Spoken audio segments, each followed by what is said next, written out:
Hi, my name is Peter Learn. I'm the composer of GALT, and you are a pianist who is playing the piece. And there's a lot of extended techniques in there that you may or may not be familiar with. And so I just wanted to make this short video to let you know exactly the sounds that I'm looking for when I ask for certain techniques.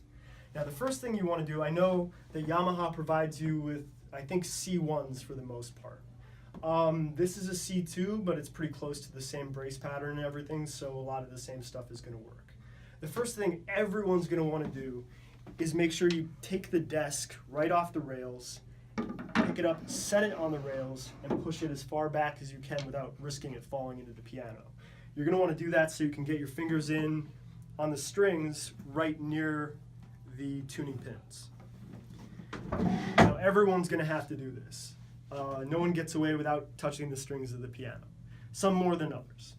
The first thing that I ask of everyone to do is to mute the piano strings with one hand. So if we could bring camera angle over here. What is helpful often is if you place little post-it notes on the pins or wherever on the string that you plan to mute. See, for instance, now I'm playing the C below the bass clef, and I press my finger firmly down right there, right close to the pin, and get this nice thunk sound. I can get it up here, same placement. Make sure you get all the strings. Middle C. Some of the pianos have parts where I ask for you to mute and unmute the string while you're playing it, so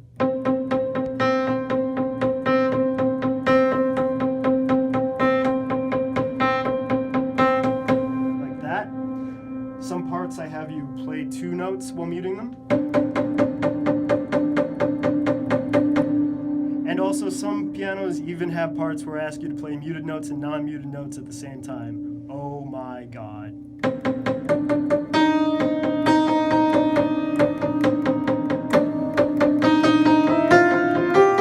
Stuff like that. Okay, so the next thing that pretty much everyone's going to have to do is called the Aeolian harp effect. If you played the Aeolian harp by Henry Cowell, then you know it.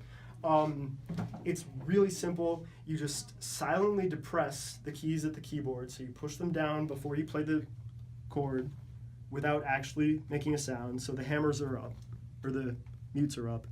Then you strum it. You can grab the chord and the pedal.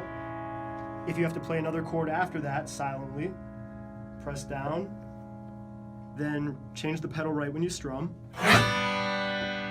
Catching the pedal, silently depress, change, easy. Now, the next thing, and all of this, by the way, happens by reaching under the desk, which is why I had you move the desk up on the piano. It's really easy to do. This next part takes a little bit of preparation, and I think only the middle two pianos have to worry about it. So 5 and 6, I think.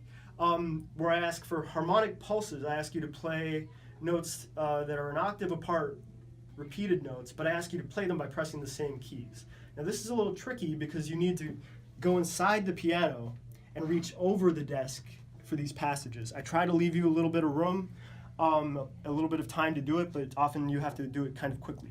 So there are parts where you have to reach in and touch the middle node of the piano, which I recommend marking. If you can see, I've tied two little bits of string there on the middle nodes of the piano, or you can use chalk or a little bit of crayon or whatever, just to mark the exact spot.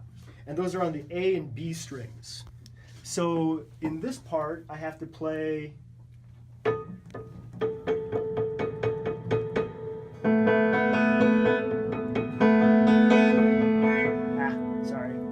strings are moving around.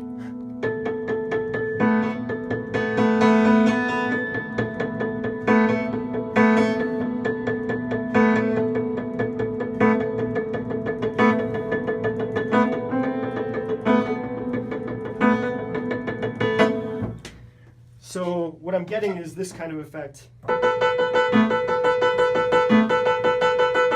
But I'm just playing these keys.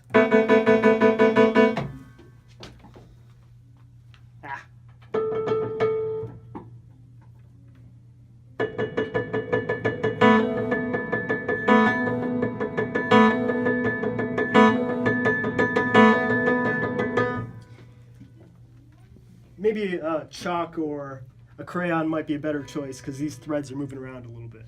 Or tie it tighter than I did because it was kind of loose and I was doing it fast. So, it requires a little preparation on your part. I think there's only a couple of portions where I ask for and only maximum 2 notes at the same time, never more than 1 or more than 2 notes. But it's fairly simple, and with a little bit of practice, it's no problem. The issue is you do have to reach over the desk while you're reading and play, and then come back down to play whatever you're also playing. I think there's actually one part in Piano 5 where I ask you to keep your hand inside the piano, play a little with your right hand normally, or something, and then go back to playing this, which I'm sorry. My bad. But I'm sure you can do it.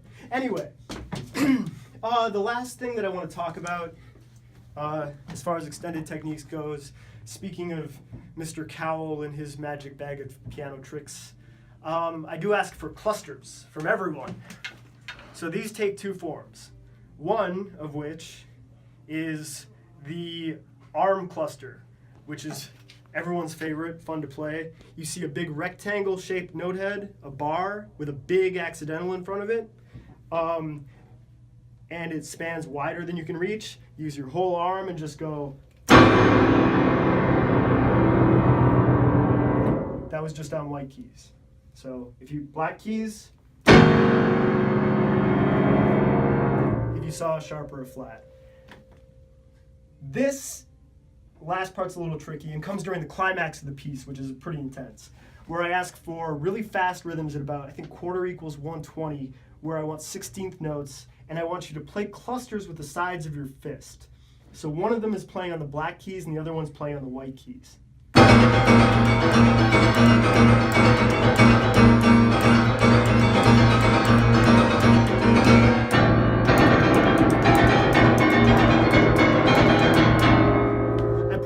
Score that says the rhythmic and percussive aspects of these are more important than the actual pitches. So don't worry about getting exactly the notes that I have written, but try to get as close to that range as you possibly can. The rhythm and the accent pattern and just the general amount of noise you're making is much more important than the, oops, I hit a C instead of an E, whatever. It's not a big deal. Okay. Hopefully this little instructional video has been helpful to those of you who haven't done too much extended piano technique stuff before, and I know some of you are old hands at this, so I'm not telling you anything you don't know.